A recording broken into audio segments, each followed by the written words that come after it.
बताइए तो सही कि 70,000 साल तक आप नजर नहीं आते तो 70,000 साल आप होते कहां? जिब्राइल को नजर ना आते जो सैयदुल मलाइका है, सारे फरिश्तों का सरदार है। सरकार मेरी निगाहों से तो आप छुपे रहते, लेकिन सरकार ये बताइए कि 70,000 साल आप रहते कहां जो नजर नहीं आते? और 70,000 साल तक मैं बेचैन रहता आपको देखने। हुजूर ने क्या फरमाया पता है? हुजूर ने फरमाया जिब्राइल 70,000 साल तक मैं हालत सजदा में होता। और ये कब का वाकया है? अभी आदम पैदा नहीं किए गए।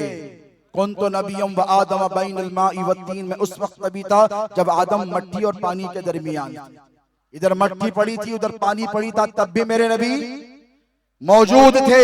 हुजूर ने फरमाया कि 70,000 साल मैं हालत सजदा में होता और जब सर को उठाता तो वो नूर चमकता जिसे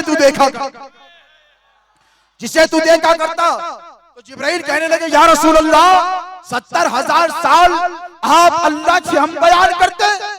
देखो दुआ कब कबूल होती है पता है? बंदा कब अल्लाह के करीब होता है? हालत सजदा में। सबसे ज्यादा कब करीब होता है?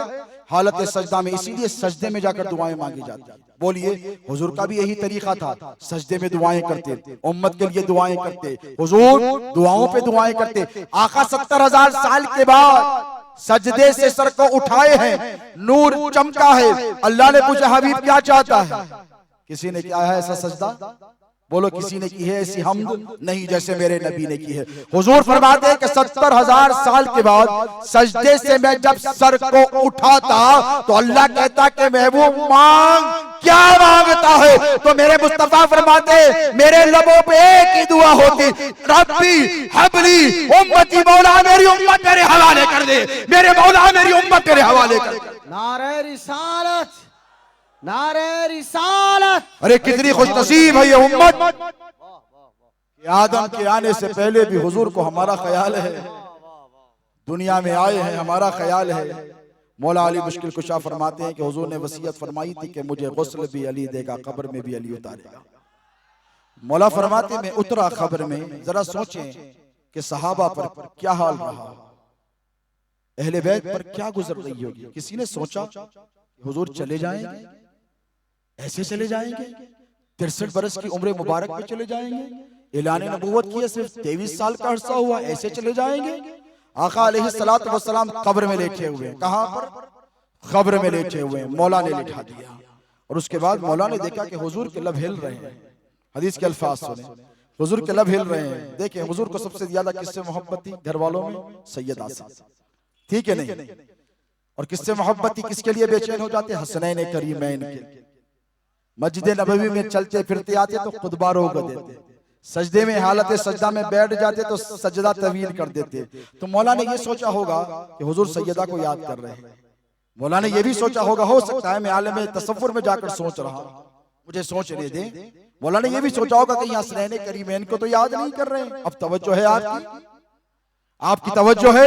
मौला फरमाते हैं, मौला अली फरमाते कि मैंने देखा कि हुजूर के लब हिल रहे हैं, हुजूर दुनिया छोड़कर जा रहे हैं, लब हिल रहे हैं। मैं करीब गया, कानों को मुस्तफा के रुखसार के करीब लेकर गया, लबहाए मुबारका के करीब लेकर गया तो मैंने देखा, मैंने सुना मुस्तफा कब्र में लेटे हैं और अपनी गुनाहगार उम्मत को याद फरमा रहे हैं। रब्बी हबली उम्मत, रब्बी हबली उम्मती, ऐ मेरे रब मेरे उम्मत को मेरे हवाले कर दे। तो वो उम्मत जो माहे मीलाद में आका अलैहिस्सलातु वस्सलाम का मीलाद बनाती है, इसे मनाने दें।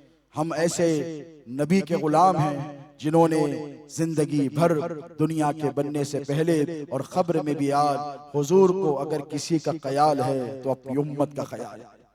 हुजूर खबर ले रहे हैं, हुजूर देख रहे हैं। वअलमु अन्ना फीकुम रसूलुल्लाह। आला हजरत मौलाना अहमद रजा खान फाजिल बरेली अलैहि रहमतुल्लाह व रिजवान ने फरमाया था कि तू जिंदा है वल्लाह, तू जिंदा है वल्लाह।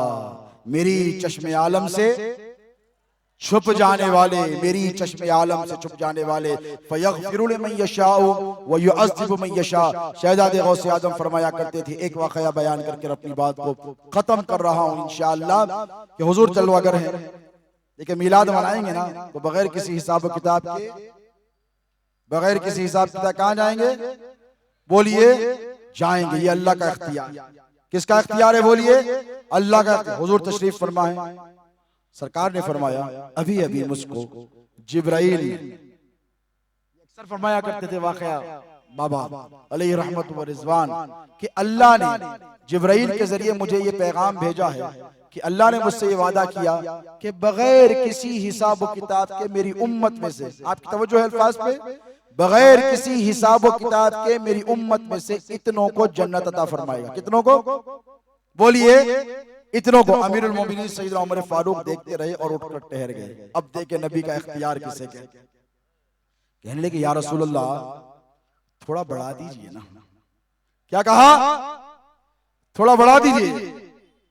तो अगर ये वहाबी के नबी होते तो ये कहते जिब्राइल को आने दो, एप्लीकेशन दूंगा, मंजूर होने दो, और उसके बाद बताऊंगा। लेकिन मेरा नबी इख्तियार वाला नबी है।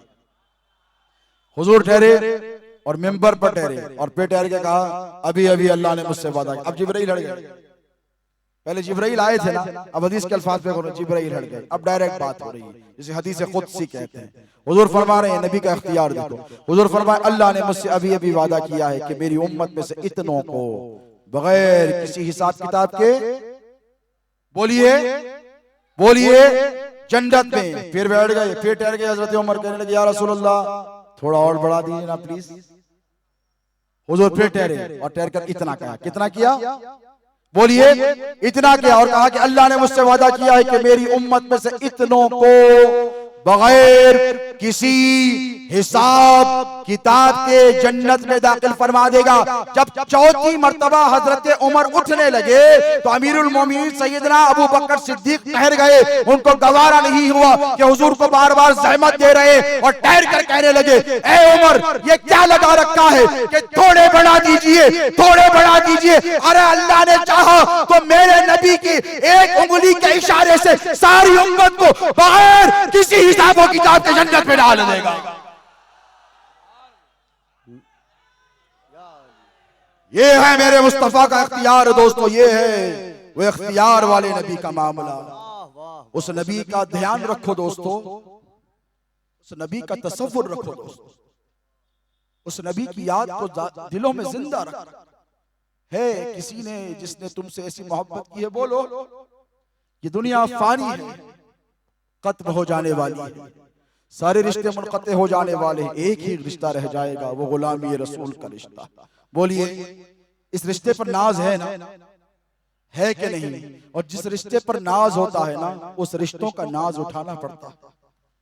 अगर बाप के रिश्ते पर नाज है ना तो बाप कहेगा बेटा मेरी बात सुनेगा, उसको नाज होता है औलाद को। नहीं, my son will never go against my will, मेरा बेटा मेरी मर्जी के खिलाफ नहीं करेगा। अगर माँ को औलाद पे नाज होना, माँ कहती है नहीं मेरा बेटा मेरी मर्जी के खिलाफ, कोई आकर के आपके बेटे ने ऐसा किया, आपके बेटे ने ऐसा किया, वैसा किया, तो माँ जिसको औलाद पे नाज होता है ना वो कहती नहीं तुम झूठ बोल रहे, मेरा बेटा ऐसा नहीं कर सकता, मुझे मेरे लाल पे नाज है।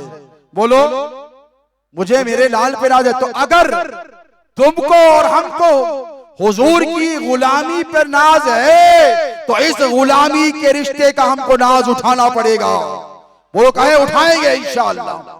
हुजूर की याद को, बस कुछ नहीं दोस्तों, याद को रखो, याद जहन में, आंख में, दिल में, तसव्वुर में, दिन में, रात में, चलते फिरते, उठते बैठते, जागते सोते, सारे मामलात में हुजूर का ध्यान रखो। क्या रखो?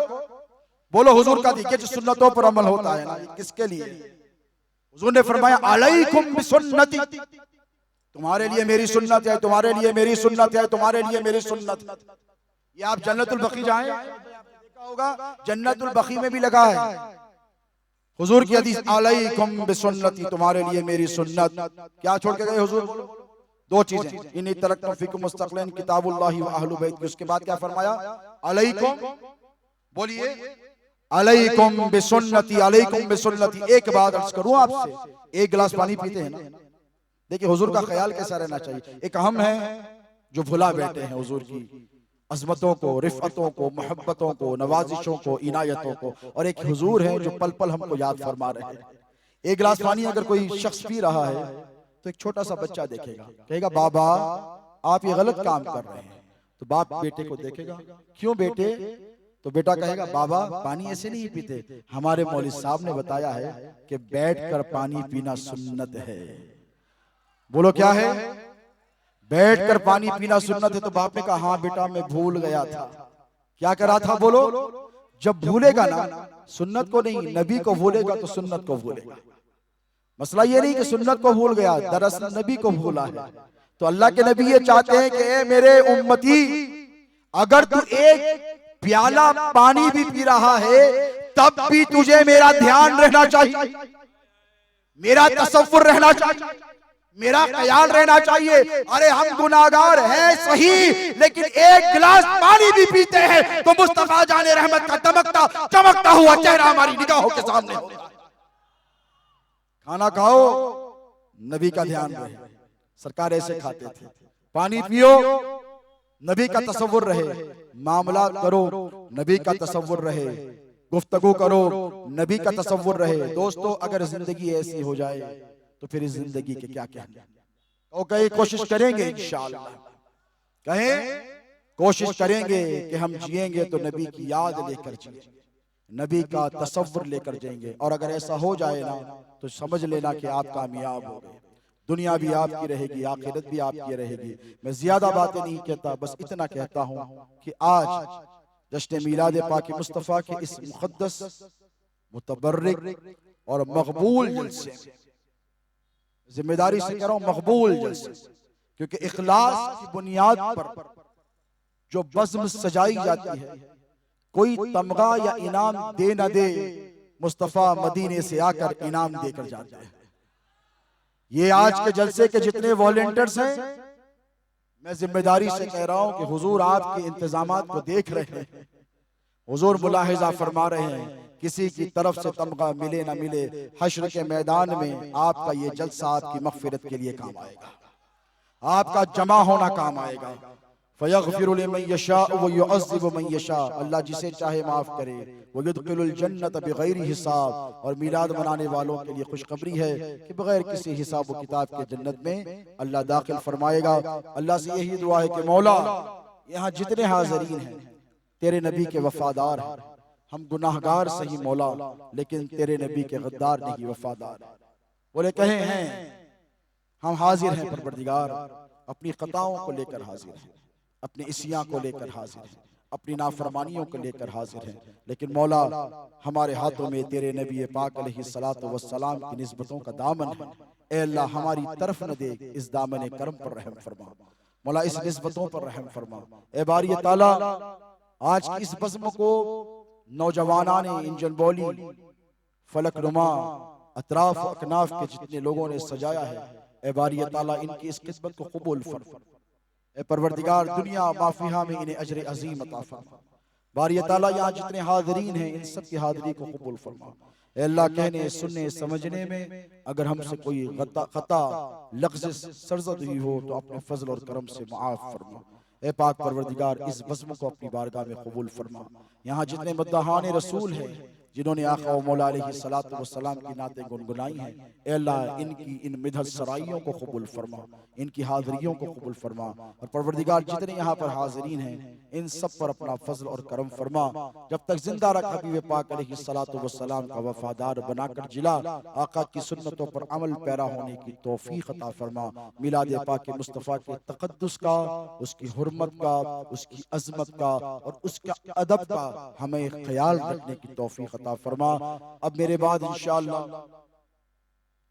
आपका पसंदीदा group right way at the right time आ रहा है, और मुझे यकीन है कि जैसे अल्लाह ने कुरान में फरमाया हिया हत्ता मतलइल फज्र, ये फजर तक आपको आका व मौला अलैहिस्सलातु वस्सलाम की नातें सुनाएंगे और आप कहें इंशाअल्लाह सुनेंगे। एक रात हुजूर के नाम लिख दें, उस नबी के नाम लिख दे जिसने अपनी सारी रातें आपके लिए दुआएं कर कर गुजारी। कहे बैठेंगे इंशाअल्लाह। मैं बिलखीर दुआगो हूँ और काबिल मुबारकबाद समझता हूँ मोहतरमुल मकान अब्दुल हक खान साहब को, अलमारूफ अहमद भाई और सैफ पटेल साहब, उनके तमाम रफ़क़ा को मैं दिल की अमीर गहराइयों से मुबारकबाद पेश करता हूँ कि अल्लाह इन्होंने तेरे महबूब पाक अलैहिस्सलातु वस्सलाम की